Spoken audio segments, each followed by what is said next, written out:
The Haskell at Monmouth Park is set, and it's going to be fireworks for these 3-year-olds going 1.1 miles.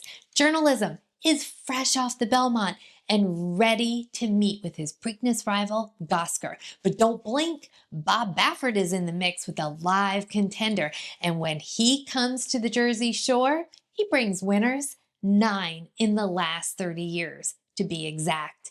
This year's Haskell has 8 talented 3-year-olds.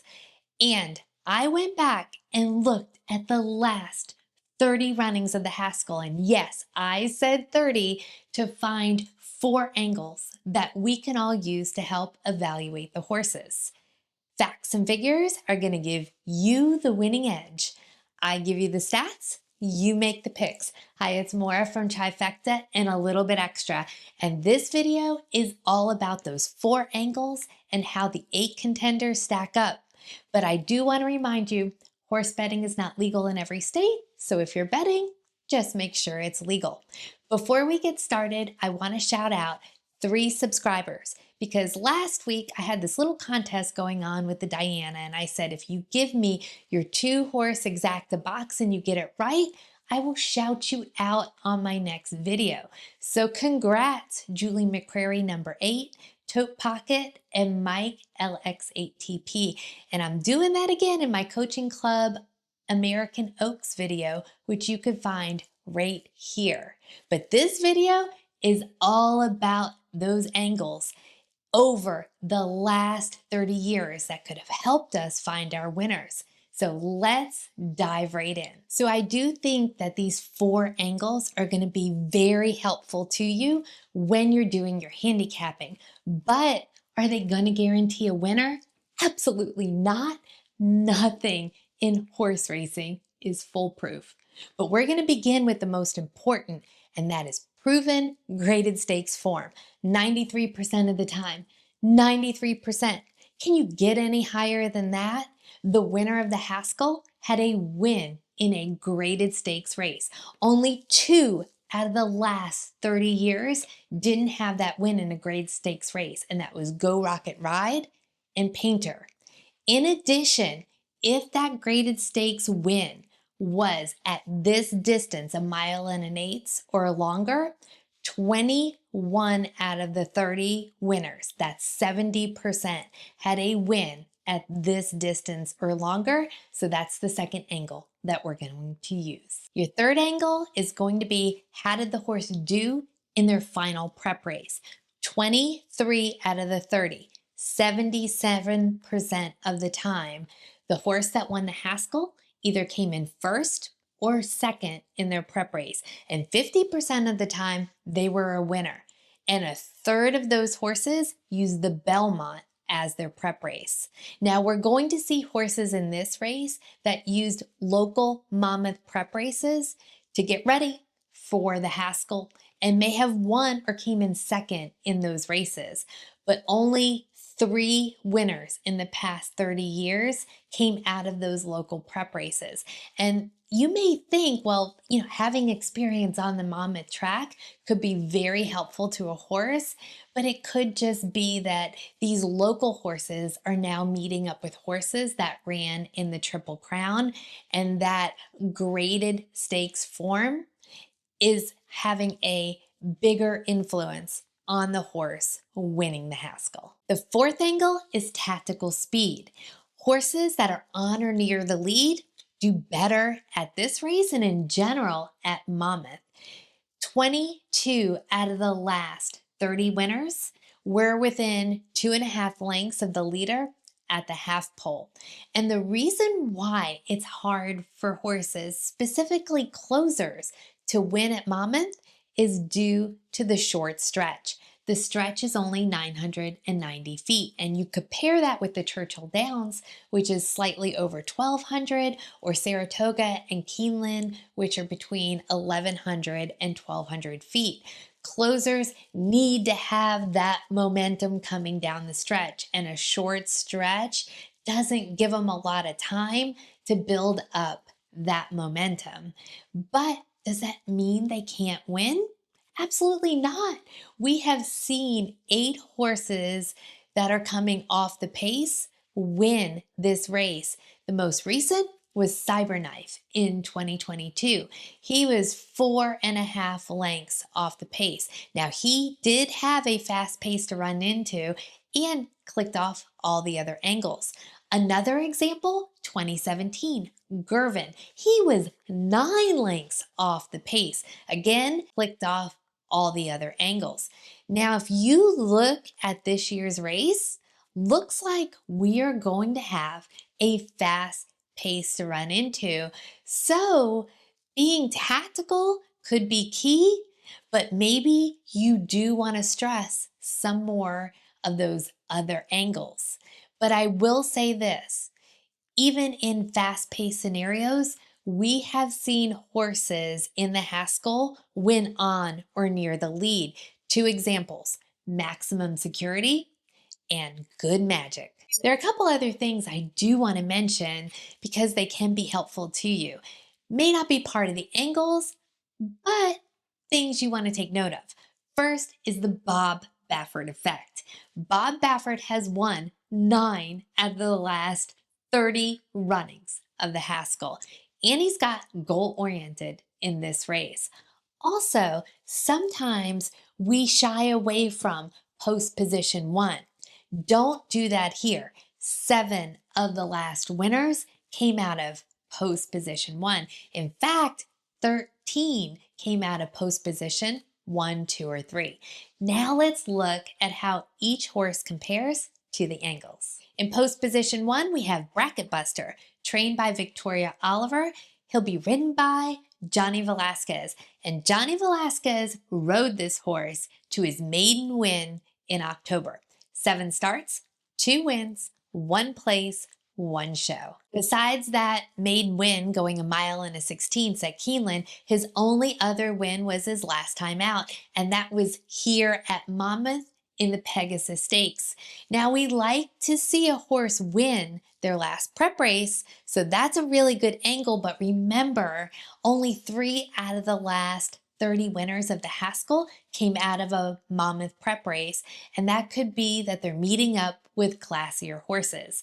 On that day, it was a sloppy track. He got to the lead. He's over on the rail. Now, he was getting challenged by the number 3 horse in this race, WildnCrazynight, and they dueled, but he won by an impressive 7 lengths and a 90 buyer. His best race prior to that was the G3 Lexington Stakes, a Derby prep race at Keeneland. Now, in that race, again, he gets right to the lead like he did in the Pegasus Stakes, but he lost by 2 lengths to who? The number 6 horse in this race, Gosger, and he earned an 84 buyer. His only other entry in a graded stakes race was the G3 Street Sense as a 2-year-old. He came in 5th behind Sovereignty, Tistastic, and Sandman. So how does he do compared to the angles? Well, he's got that tactical form I'm looking for, but he's going to have company on the lead, and it looks like it's going to be a fast-paced race. Now, he has not gone this distance before, and if it's a fast-paced race and he's going to need to go that longer distance, that kind of concerns me because I see in his notes, sometimes it says no menace or faded late. Also, he does have that win in his last prep, but as I mentioned, it's a Monmouth prep race. And then I'm not seeing the graded stakes form that I'd like to see. The best that he's done in his graded stakes races are 2nd and 5th. So based on all that, talented horse for sure, but wouldn't be personally a win contender for me. The number 2 horse is our 4 to 5 morning line favorite, Journalism, and he is rightfully so our morning line favorite. You couldn't find a more classier horse for this race. He is exiting 6 G1 and G2 races, and oh, by the way, he has been in the exacta for all 6, and he participated in all 3 Triple Crown races. 8 starts, 5 wins, 2 places, 1 show, always on the board. And one more stat for you. $3.2 million in earnings. Except for his loss first time out, the only horse that has been able to beat him is our Kentucky Derby and Belmont champ, Sovereignty.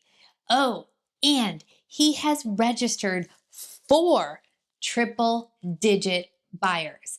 A 108 in the San Felipe, a 102 in the Santa Anita Derby, a 102 in the Kentucky Derby, and a 105 in the Belmont. No other horse in this field has broken the triple-digit buyer mark. So, is this a slam dunk? Well, let's look at the angles. Graded stakes form? Absolutely. 2 G2 wins, 2 G1 wins, including the Preakness. Win in a graded stakes race at this distance or longer? Check. He's got the Santa Anita Derby and the Preakness. Last win or place in a prep race. Yes, he has the Belmont as his prep race, where he came in second. Now that leaves us with tactical speed, which tends to be mixed if I look at his last 4 runnings. He was 1 to 2 lengths off of the leader in the Santa Anita Derby and the Belmont. But Kentucky Derby and Preakness, different story. Kentucky Derby, 8 to 9 lengths off the leader. That could have been due to all the bumping that he had and the fact that Citizen Bull came out and he just kind of got stacked up behind Citizen Bull. But Preakness, he was 5 lengths off the leader. What happened during the Preakness? In the Preakness, he came out of post position 2 in a 9-horse field. Now, he made his way over to the rail. He was traveling in 6th position. Now, if you recall around that last turn, he tried to get his momentum going, and he actually pushed himself between goal-oriented and clever again. He made his own daylight, lost a bit of momentum, but then started surging and nailed Gosger, the number 6 horse in this race, at the end. He really didn't have an excuse for being that far back from the leader. But the Belmont was a different story. When the gates opened, he surged up to be in that early pack. And then he had to go wide around the turn, but he took control and got the lead. But Sovereignty just came rolling and won the Belmont, and Journalism came in second. So the question's going to be, what kind of running style are we going to see in the Haskell? I mean, is he going to be more tactical like we saw in the Belmont? Or is he going to be further in the back like we saw in the Preakness? Either way, I do want you to take note of this. If it is a fast-paced race, the 2 horses that have the best late speed are Journalism and Burnham Square. It's really hard to see past this major contender. If you're finding this information useful, make sure you hit like and hit subscribe. I'm doing 1 big race a week for Saratoga and some of these big summer races. Don't miss out on my horse racing coverage. The number 3 horse is WildnCrazynight. He is the longest shot on the board with morning line odds of 30 to 1. His trainer's Dan Ward and his jockey is Isaac Castillo, and he's been on him for the last 5 races. This horse has 10 starts, 2 wins, 3 places, 1 show, and he really knows Monmouth. 4 out of the 10 starts has been here at Monmouth, and he's always been on the board. 1 win, 2 places, 1 show. So how does WildnCrazynight do versus the angles? Well, first, no graded stakes form. No graded stakes entries. So there goes 2 of our angles. Looking at the next angle, did he come in first or second in his prep race? Yes, he did. He came in second in the Pegasus Stakes race here at Monmouth. But we already said having that Monmouth race as a prep, only 3 out of the last 30 winners came from a local prep. And I want to point this out to you. That was the one and only time he's gone the longer distance. Every other race has been 6 furlongs or less. Now, he did show tactical speed in that race, so again, he gets that angle, but he finished 7 lengths behind the leader. Also, his best Beyer is only a 79. So from a class and a speed perspective, he would not be top on my list for win contention in the Haskell. The number 4 horse is Burnham Square. Trained by Ian Wilkes, he'll be ridden by Brian Hernandez Jr. And Brian Hernandez Jr. has been on him for his last 3 starts. This horse has 8 starts, 3 wins, 2 places in 1 show, and 5 of his starts graded stakes races, including the G1 Toyota Bluegrass and the Kentucky Derby. He wins the Toyota Bluegrass in April at Keeneland, going this distance. Now, he was in the back of the pack for most of that race and just had this late surge and nails East Avenue at the wire, wins by a nose, and earns a 96 Beyer. Then he goes to the race of all races for 3-year-olds, the iconic Kentucky Derby, a 1.25 miles at Churchill Downs. It was a sloppy field that day. In a field of 19, he didn't do poorly. He came in 6th. After a lot of bumping and jostling, he was able to get 6th in a 90 Beyer. The last time we saw him was in the G3 Matt Win, a 1.16 miles at Churchill Downs. Now this was only a race with 4 contenders. He comes out of the gate, he bumps Cole Battle, he gets over to the rail, and this time East Avenue gets the best of him. He comes in 2nd with a 96 Beyer. How does he do versus the Angles? Graded stakes? Check. He has 2 wins in a graded stakes race, the Holy Bull and the Toyota Bluegrass. Graded stakes win at this distance or longer? Check, check. He did that in the Toyota Bluegrass. That was a 1.8 miles. Now, did he win or come in place in his last race? Yes, in the Matt Win, he came in 2nd. Finally, what about his running style? Well, he doesn't meet this angle. He tends to race in the back of the pack and has that late surge. But I'm going to point that out to you because, again, if it's a fast-paced race and you want to look for who has the best late pace, it's going to be Journalism and Burnham Square. And also, his Beyers are in the high 90. So this is a horse I'm going to be really looking out for on Saturday. The number 5 horse is National Law. Trained by Jorge Duarte, he'll be ridden by Irad Ortiz Jr. And this is the first time Irad has been on him.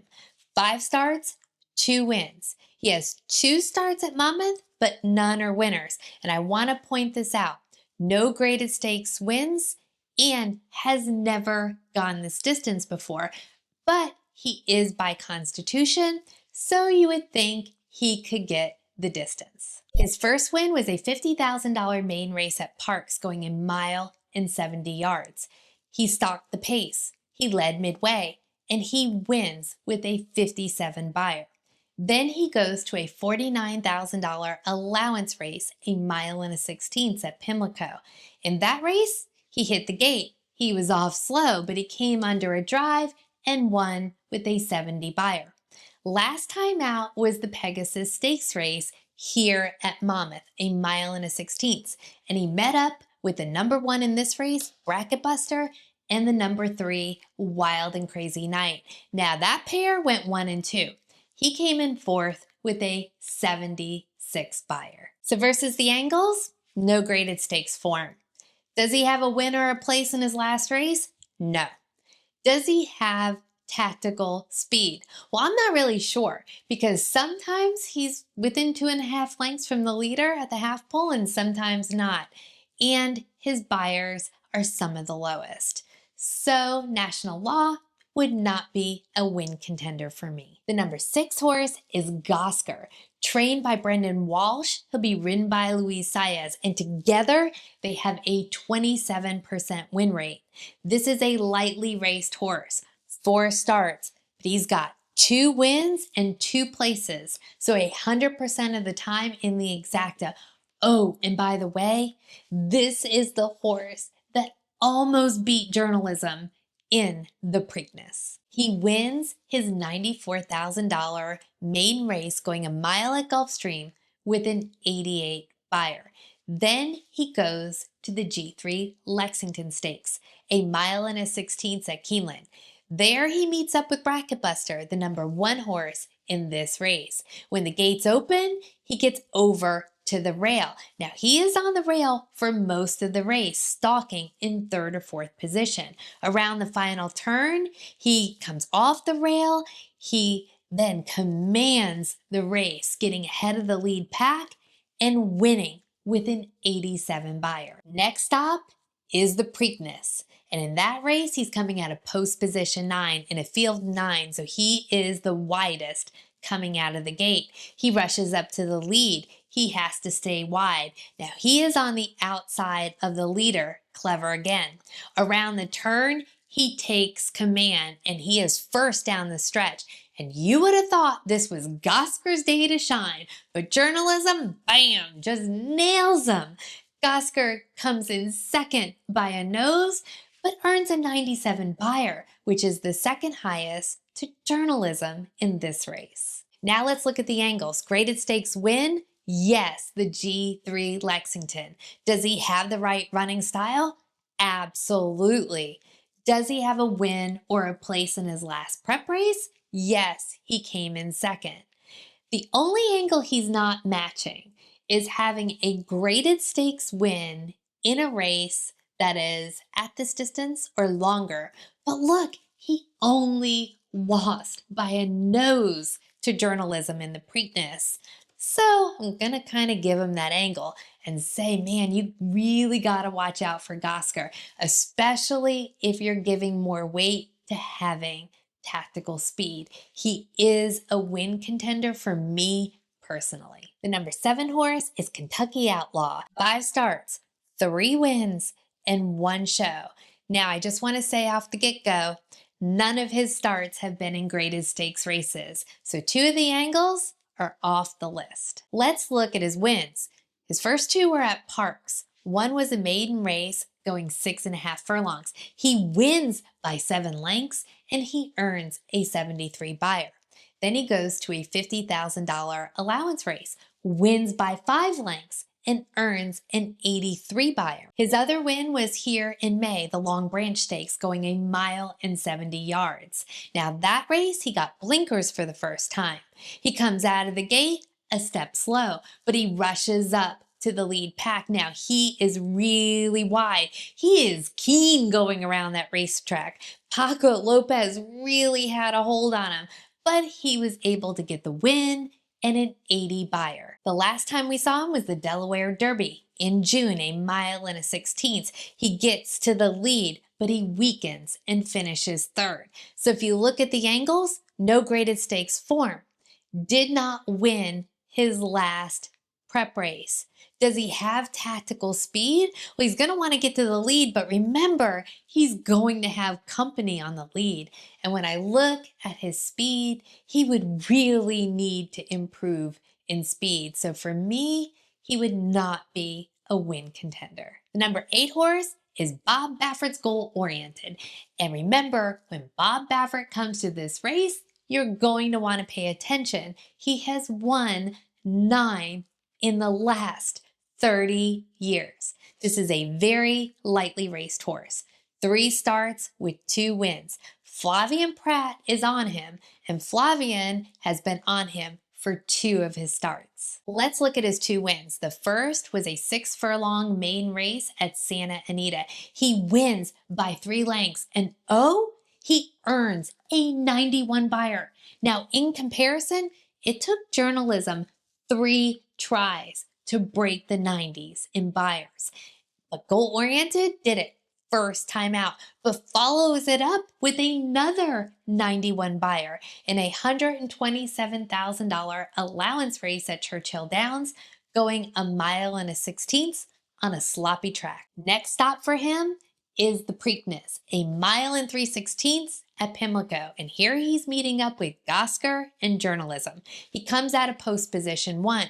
He gets over to the rail. Now he is in really good stalking position. When he goes to make his move, that's when he gets bumped and checked by journalism. So he really lost momentum, but he was still able to finish 4th with an 89 buyer. Let's look at him compared to the angles. If I just look compared to the angles on paper, you may toss him out. He doesn't have a graded stakes win. He doesn't have a graded stakes win at this distance. He doesn't have a win or a place in his last prep. What he does have going for him is his tactical speed. But I think you can make a case that he was compromised in the Preakness. And with Bob Baffert in his corner, this is not a race that you would just want to toss him out. In fact, knowing that he got a 91 buyer out of the get-go and he's a lightly raced horse and he had trouble in that last race, this is a horse I would consider greatly in the Haskell. Now it's your turn. Drop me a comment below. Tell me, who do you like in the Haskell? Hit like and hit subscribe. I'm doing 1 race a week for Saratoga and some of these big summer races. And then we're back to the Derby preps. I know we all want to sashay away with our money. Until next time, cheers.